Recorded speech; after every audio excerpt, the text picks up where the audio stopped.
guys, it's Ian from RTO here, and welcome to another classic album review.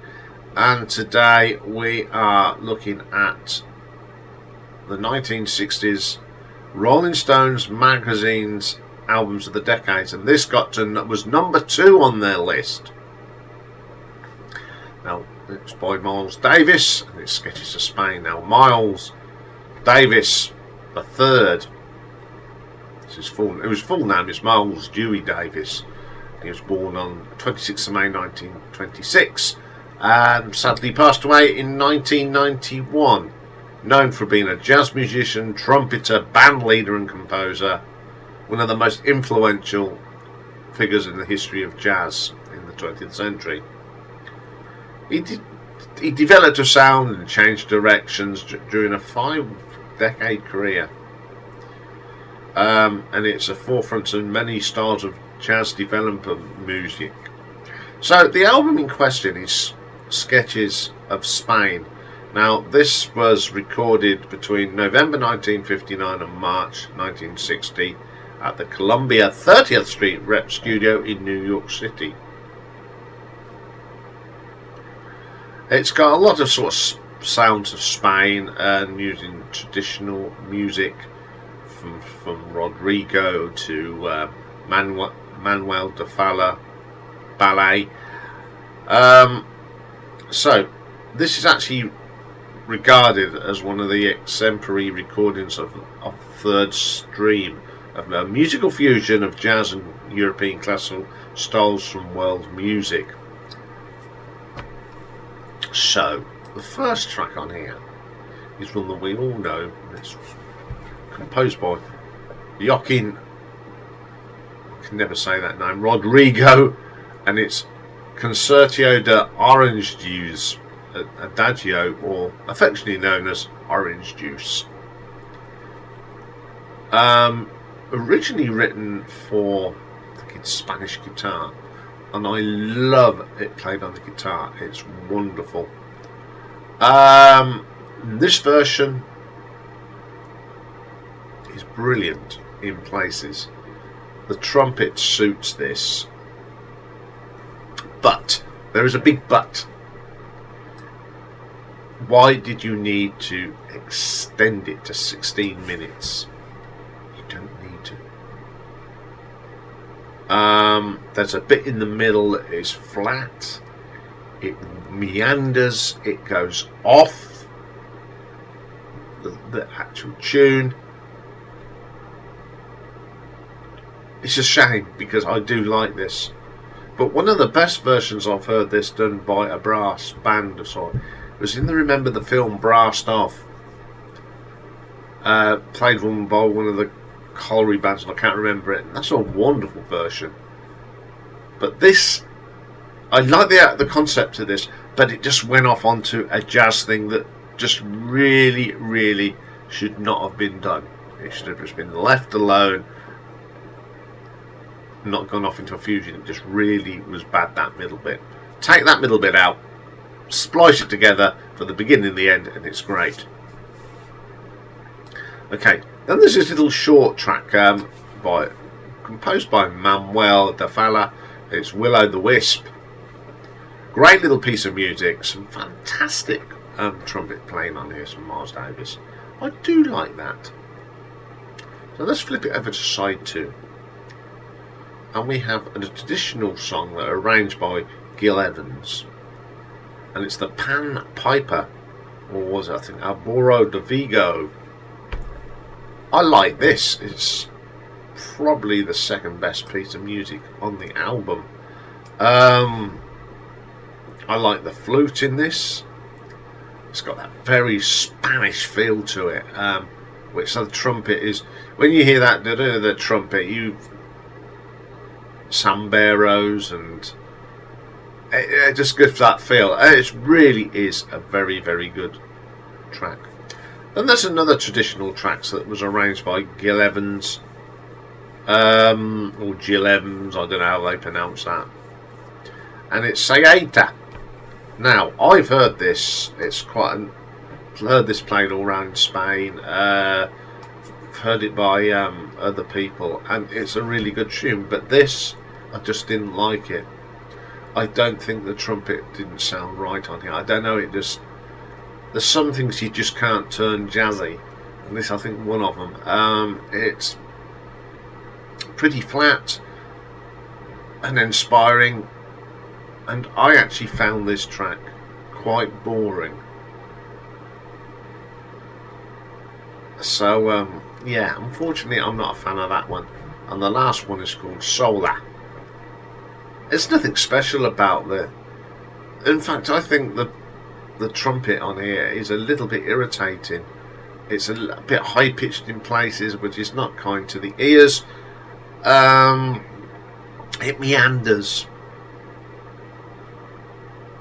and it's a shame because you've got probably one of the best jazz musicians ever, and he's doing this, and it just really is not a particular favourite track of mine that he recorded. So before I make judgments, let's see what the old critics said about this album. So for Downbeat, Bill Matthew hailed Sketches of Spain as one of the 20th century's most important musical works so far, and a highly intellectual yet passionate record. He found Gil Evans' compositions extremely well crafted, and Davis's playing intelligently devised, concluding in his review. He said, "If there was to be a new jazz shape of things to come, then this is the beginning." So the Rolling Stone album guide. This was written in 2004 by J.D. Considine. Called it a work of unparalleled and grace and lyricism. But Q Magazine said it took an orchestral jazz in a new direction. Now Robert Christgau, the man that I always bash, was less enthusiastic about the record and recalled being a young listener when it was released in 1960.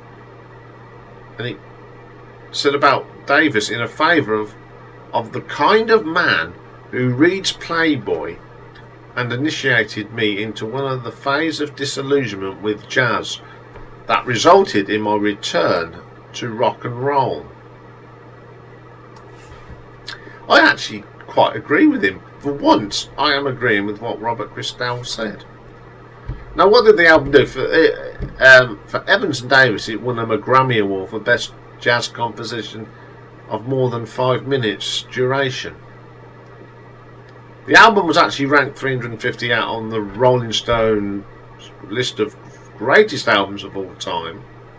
According to Acclaim Music, it is the 393rd most frequently ranked record on critics' all-time lists. Now, let's have a look at the ratings. AllMusic gave it a 5 stars, Downbeat 5, the Encyclopedia of Popular Music 5, Music Hound Jazz 4.5 out of 5, the Penguin Guide to Jazz gave it a 4.5. No, 3.5, sorry. Pitchfork Media 10 out of 10, Pop Matters 10 out of 10, Q 10 out of 5 stars, Rolling Stone Album Guide 5 stars, 4 out of 5. So what did the fans think? Well, it's got a silver certification here and platinum. So what do I think? My first question is, how the hell was this second in the greatest albums of the 60s? Now, I've heard far better Miles Davis albums, and this isn't one of them. Some of the... It's an album that ambles along. I just sometimes it just, especially with Rodrigo's piece, it just ambles away into nothing to do with the piece.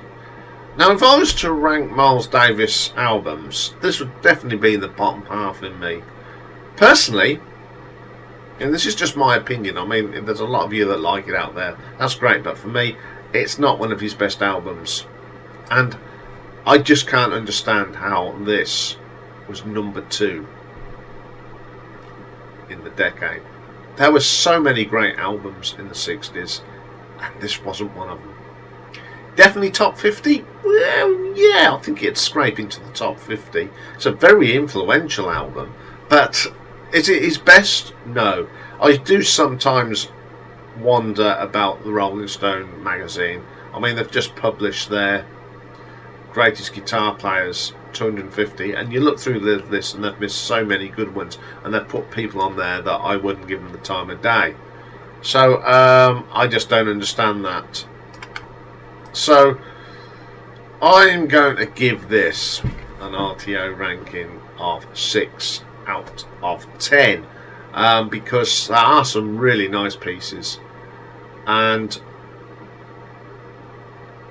I think if I'll